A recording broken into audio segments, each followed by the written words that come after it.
Et bonjour tout le monde, aujourd'hui on se retrouve pour un tutoriel sur la configuration de l'émulateur PlayStation 2, donc PCSX2, pas facile à dire, donc qui m'a été demandé par quelques abonnés, donc je fais avec plaisir ce petit tutoriel, j'espère que ça va vous aider.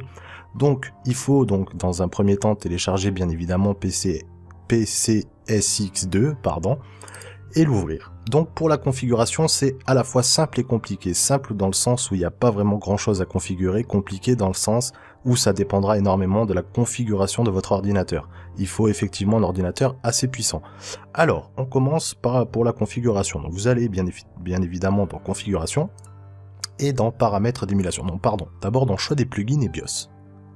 Là, c'est super important. En fait, il faudra que vous débrouillez pour trouver les BIOS de la PlayStation 2. Et là, Google est votre ami. Moi, je ne vous donnerai pas les liens pour télécharger les BIOS parce que c'est pas vraiment légal.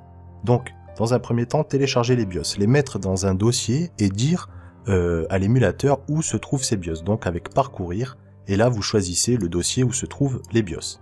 Donc, en général, vous les trouvez par 3 pour la version européenne, la version japonaise et la version US.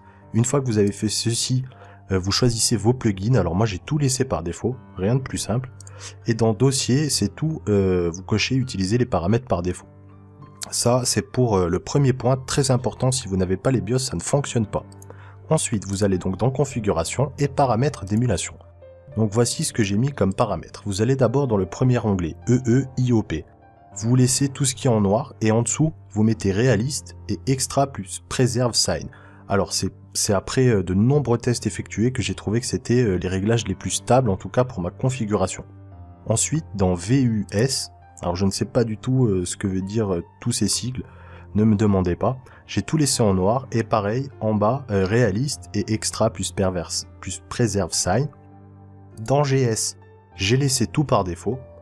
Ensuite, on règle le mode fenêtré, donc moi, la taille de ma fenêtre, d'ailleurs, je sais pas pourquoi elle est comme ça, vous mettez la résolution, en général, je mets 1280 par 720, je joue pas en plein écran parce que c'est pas très beau, et même si j'ai une machine puissante, ça a tendance à laguer, et c'est pas super. Ensuite, SpeedHack, je ne m'en sers pas du tout, je ne sais pas ce que c'est, donc j'ai mis activer les SpeedHack, enfin, c'est comme ça par défaut. Non, c'est pas comme ça par défaut, j'avais fait des tests, et c'est comme ça que c'était le plus stable, pardon. Et patch, je n'ai rien touché. Voilà pour la configuration donc de l'émulateur en lui-même. Alors je ne cache pas que cet émulateur il est pas parfait, il vous causera parfois des soucis, des bugs, enfin les utilisateurs pourront vous le dire, il y a pas mal de bugs, mais bon ça marche quand même bien dans 80-90% des cas, si on veut se faire un bon jeu PlayStation 2 pardon.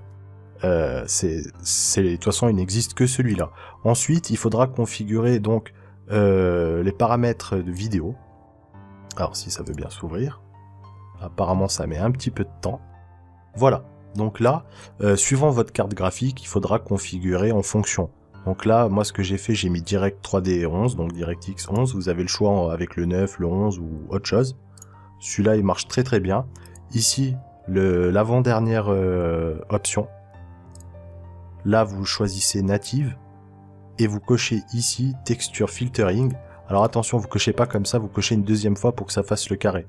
Et là, vous cochez ces deux-là. Ça, c'est pour les options vidéo. Ensuite, les options de son, vous n'y touchez pas. Le contrôleur, ici, paramètres du plugin, donc vous allez configurer votre pad.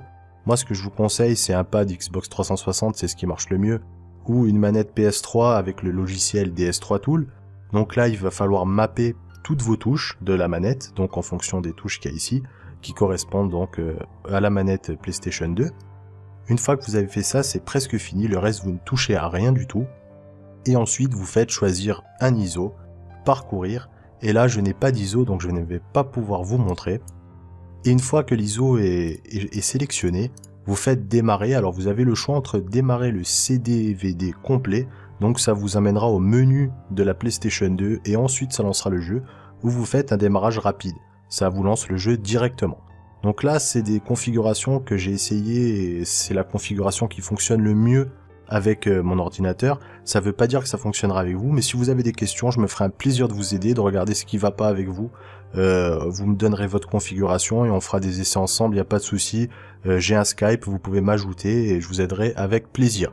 Voilà, si cette vidéo vous a plu, le petit pouce vert est bienvenu. L'abonnement, il est encore plus bienvenu. Et si vous voulez partager la vidéo parce que ça peut servir à d'autres, ça fait super plaisir. Sur ce, je vous laisse et je vous dis à la prochaine. Ciao, ciao!